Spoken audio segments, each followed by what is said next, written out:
Noisily announcing the link to Meghan and Harry's new Montecito Orchard website makes it clear that the Sussexes plan to launch as an alternative royal family. For once in her life, Catherine has to stop worrying about duty and looking after everybody else, and she needs to focus on just taking care of herself. Meghan's phony pregnancy plot is being revealed. This is going to be the main content in our newsletter today. Welcome back to Kate Middleton and the Queen Channel. Life truly can be so cruel. As if the king being diagnosed with cancer were not enough, now we get this. The news that the Princess of Wales, only 42 years old, is also battling this horrible disease is almost too much to bear, folks. I was in tears when I heard the news. Has the royal family not been through enough in recent years? I mean, the death of Prince Philip and the great matriarch Queen Elizabeth II, the tragic departure of Harry and Meghan, the king falling ill so soon after his own coronation, just as he was finally hitting his stride. It has just been one blow after another. I mean, you know what they say, when it rains, it pours. But unfortunately, it doesn't look like fate is even done yet with the House of Windsor. So what about the Princess of Wales? Honestly, in my opinion, folks, this is the worst of all. Her video message to the world was something else. It was so stark in its simplicity and sincerity. Sitting on a bench in the garden and wearing a low-key striped blouse and jeans, she did look a little pale. I noticed her eyes looked a little sunken in, but she still managed to smile that gorgeous smile. And a few times she did look down, and a wave of sadness briefly crossed her face. It is obvious that, as she said, it has been a really difficult couple of months. It's just so incredibly unfair. I mean, Catherine is a woman in her prime and she leads such a healthy lifestyle. She should be the last person having to fight this nasty disease at her age, too. It just reminds us that cancer does not discriminate. And she's a mother to three young kids. George is only 10, Charlotte is 8, and little Louis is only 5 years old. And I know they are her priority now, protecting them from the public reaction to her illness and reassuring them of the most important thing of all, that their mummy is going to be just fine. Nothing is scarier for a child than seeing a parent sick. Now, I've had friends who had to deal with similar situations. The guilt and the worry just ate them alive. And in particular, it's very difficult undergoing this exhausting and debilitating treatment while trying to put on a brave face. But it's what she has to do, even when she's feeling sick to her stomach and she can hardly even lift her head up off the pillow. So it's important that everybody around them make sure that life goes on as normal as possible for the Wales children. Now, some seclusion, I'm sure, is best for all of them right now. They need their privacy. As the princess said in her video message, it has taken us time to explain everything to George, Charlotte, and Louis in a way that is appropriate for them and to reassure them that I am going to be okay. Ugh, my heart just broke when I watched her utter those words. I mean, I started crying. She looked so fragile, and you could tell that she's just so broken up about this. Poor kids. I mean, it's so much to handle for any child. And considering the added pressures they're under, these difficulties can only be redoubled. We should also spare a thought for William. I can't imagine how hard this is on him. Both his beloved father and his wife are stricken with the same affliction, and it's not like he can turn to his brother Prince Harry for support, can he? But I mean, maybe that's going to change. In the meantime, though, the two people he depends on the most for support and advice are both indisposed. They're both ill. And his grandmother, who was always such a source of wisdom for him, is gone. I'm sure this is a very unsettling time for him as well. I don't see how he's holding up. But of course, the person who needs our prayers, who needs the most care and attention, is the princess. Like most women in her situation, a busy wife and mother with a demanding job of her own, I suspect that she may find it really difficult to just allow herself to be looked after. Women like her, they're not usually used to putting their own needs first. Catherine always takes care of everybody around her. She doesn't think about herself in that way. Girlfriends of mine who have had cancer have had to figure out how to just let go, how to get used to the change of pace, how to be more slow, how to not be rushing all the time. And it's not easy, especially if you are the kind of woman who, like Catherine, demands of herself the highest possible standards. And I know the treatment can be incredibly challenging, and it's not only the physical side effects that are the most difficult to handle. The mental ones can also be intense. I mean, emotionally, it's incredibly difficult. For a woman, though, as dynamic and active as Catherine is, being still and just taking time to rest is not going to be easy. I mean, there is something of the eternal head girl about Catherine, isn't there? She's always going to volunteer. She's never going to shirk responsibility. She has always been so perfect in the execution of her royal duties. And since the passing of the late Queen and also Harry and Meghan's departure, she has taken on so many responsibilities. She's so dutiful, she's reliable, and I'm sure she's worried about letting everybody else down, but she should not be worried about that. I mean, if there is one thing that we have learned over the past few weeks, it is the sense that the British public and really people all around the world absolutely adore her. I would go so far as to say that they probably love her more than any other royal.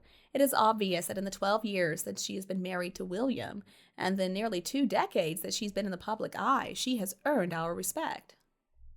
And unlike some other people I'm not going to name right now, she never demanded anything. She just works hard, and she has consistently worked hard. So, of course, that won over the hearts and minds of people.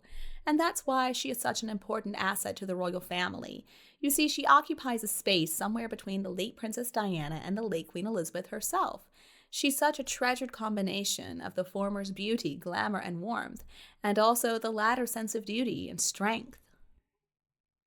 Not only is this crushing diagnosis a blow to the royals as a family, but also to the firm itself. I mean, look at how vulnerable they are right now.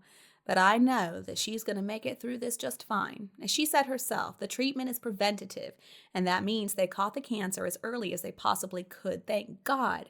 And she's got all the help and support that she needs, not only from her medical team, which is the best in the world, I'm sure, but also her own parents, her family.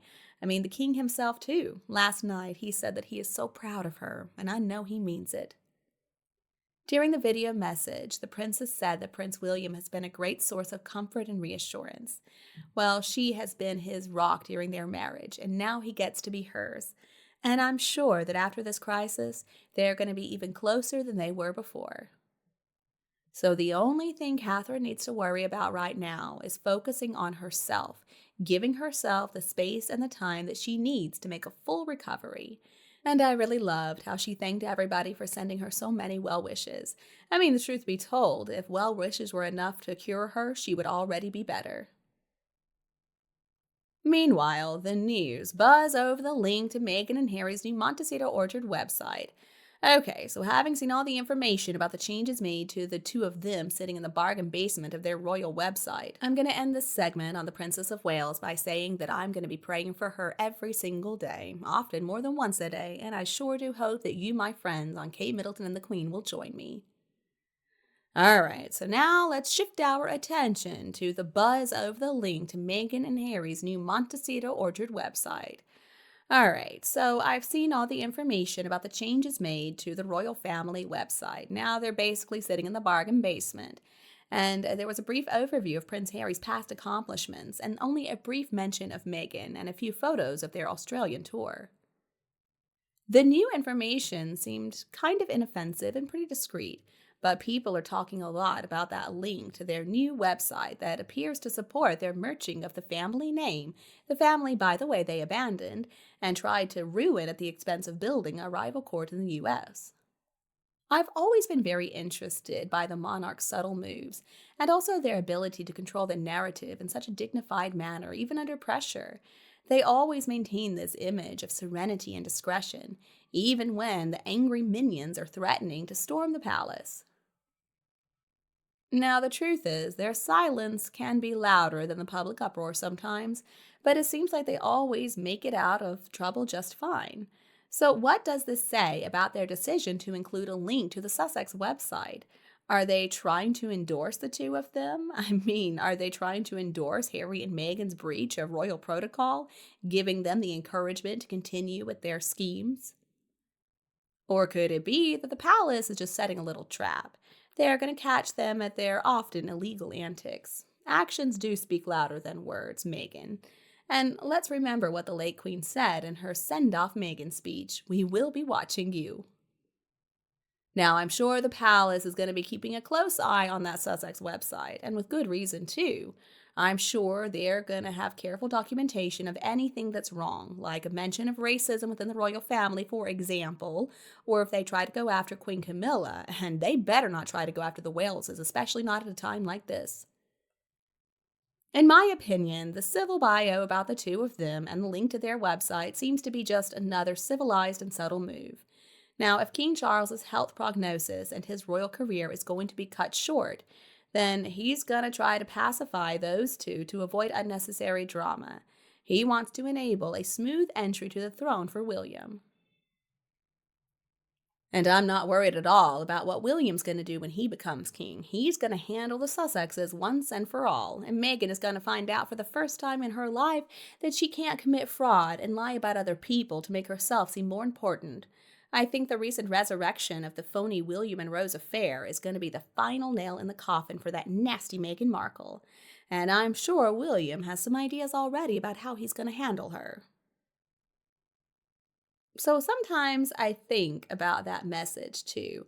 Now, in my opinion, that message was put out for one reason only. William knew what was going on, and so he wanted to let the public know. The late Queen and now King Charles, they don't want to make waves, but William has a great reason to open up the whole can of worms, and I think that he's going to make the two of them be held accountable for their ways, and especially Meghan. Only then are they going to have to come clean about the surrogacies and also the bullying of staff, too. Now, don't get too excited just yet, but I think within a few years everything is going to come out, just one step at a time. Harry's already done in the US, and I'm guessing the Sussex website is not going to manage to break the internet. Meghan Markle also looks horrible these days. It's all that Ozempic, I guess, she's been taking. I mean, she is not aging well. So she may have to spend a lot more time editing her photos than doing her cooking classes. Or what else does she does? Well, she likes to plagiarize other people, especially Gwyneth Paltrow. And she loves to market some cheap Chinese goods. Nothing, though, is done by accident. Let's remember, the palace knows every little thing about Harry and Meghan. We don't know everything, nowhere close to it. The palace has the whole story about Meghan, and I'm sure it's a very scary story indeed. Now, I would love to see Meghan thrown to the wolves, but I will say that her being demoted on the royal website is a pretty good start. Harry was also demoted, but he's still a blood prince. He'll always be a member of the family. He's never going to be trusted again, of course, but his father, I think, still has love in his heart for his wayward son, even if that son is a weasel. But Meghan is done. She can just give up on any dream she has of returning to Britain or returning to the royal family. And I'm sure King William will have no trouble knowing what to do with her. It's a lot harder, to tell you the truth, for a parent than it is a sibling. I've always felt a lot of empathy for the king. And I don't think that it was a bad decision to leave that link to Harry and Meghan's webpage. I think they're just giving it to anyone who wants to keep track of the two of them. And that means they gotta go to Harry and Meghan's website to get any information, because the royals certainly don't know what they're up to. I'm sure anybody who really does want more information on Harry and Meghan will appreciate this.